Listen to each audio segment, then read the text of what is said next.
मुगाची डाळ आणि हिरवीगार कोथिंबीर वापरून अगदी जबरदस्त भन्नाट असा हा नाश्ता होतो।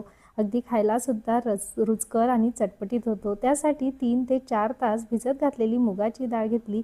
एका मिक्सरच्या भांड्यामध्ये 5 ते 6 हिरव्या मिरच्या घ्यायच्या, त्यानंतर 10 ते 12 लसूणच्या पाकळ्या, 1 टीस्पून जिरं मिक्सरला जाडसर वाटून घ्यायचं।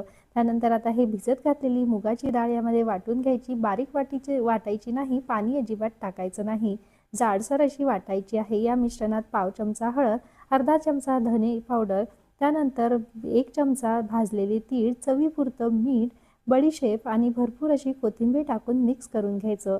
इडली पात्राला तेल लावायचं आणि थोडं थोडं मिश्रण त्यामध्ये ओतून घ्यायचं।